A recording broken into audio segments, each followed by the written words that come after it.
मैं बुद्ध की मजबूरी सोच के परेशान होता हूँ कई बार, और फिर मैं सोचता हूँ कि काश यशोधरा जैसा व्यक्तित्व तो सबका होता।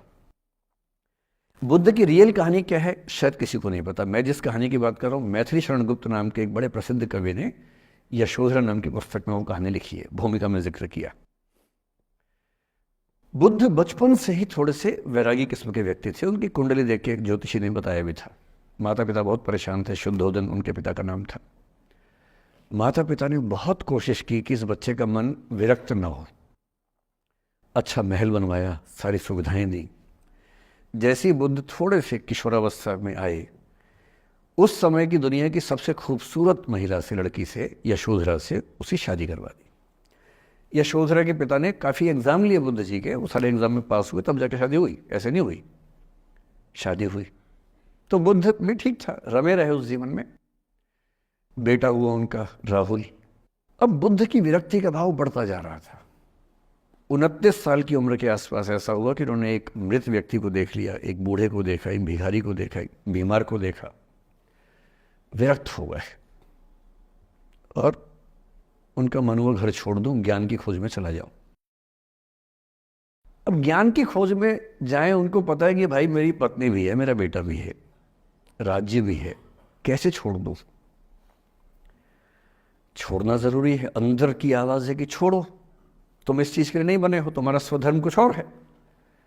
बाहर की जिम्मेदारी है कि छोड़ नहीं सकते। मैं अनुमान करता हूं कि बुद्ध ने शायद अपने पिताजी से कहा हो कभी कि पिताजी मैं बहुत परेशान हूं, छोड़ना चाहता हूं। तो पिता ने समझा बुझा के मना किया होगा कि बेटा शोभा नहीं देता, ऐसा मत करो। हो सकता है पत्नी से भी बात की हो, पत्नी ने भी कहा हो कि ये क्या बात हुई, हम सबका जीवन तुम पे टिका है, बच्चा अभी बिस्तर से भी नहीं उतरा है, अभी तो चलना भी नहीं शुरू किया है, तुम ऐसी बात कर रहे हो।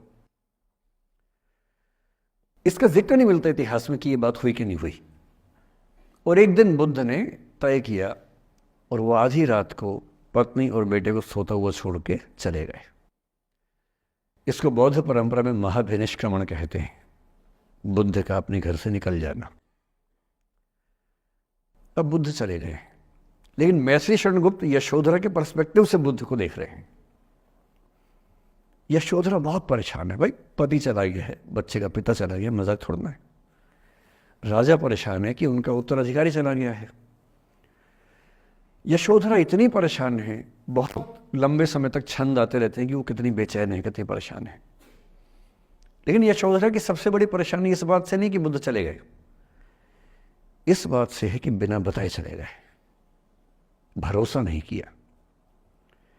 और वो अपनी सहेली से कहती है, सिद्धि हेतु स्वामी गए, यह गौरव की बात। मुझे गर्व है कि मेरा पति इतने महान काम के लिए गया है। सिद्धि हेतु स्वामी गए, यह गौरव की बात, पर चोरी चोरी गए, यही बड़ा व्याघात। सखी सखी वो मुझसे कहकर जाते, कह तो क्या वो मुझको अपनी पथ बाधा ही पाते, क्या मैं रास्ता रोकती उनका? उसके मन में ये मलाल है कि बिना बताए चले गए। वो इस भाव को लेट गो नहीं कर पा रही है, परेशान है। फिर बुद्ध को ज्ञान मिला 6 साल की तपस्या के बाद, बोधगया में बोधि वृक्ष के नीचे ज्ञान मिला। बात फैल गई। जो 5 शिष्य बुद्ध को छोड़ के भाग गए थे उनके बुरे वक्त में, उन्हीं 5 को बुद्ध ने सबसे पहले ज्ञान दिया सारनाथ में, जिसको धर्मचक्र प्रवर्तन कहते हैं। बुद्ध की ख्याति बढ़ने लगी। शुद्धोदन ने बुद्ध के पास, अपने बेटे के पास कई लोगों को भेजा ये कहने के लिए कि भाई यहां भी तो आओ, हमसे भी तो मिलो। बुद्ध का ऐसा प्रताप था कि जो उनके पास जाता वो बुद्धम शरणम गच्छामि हो जाता, वापस ही नहीं आता।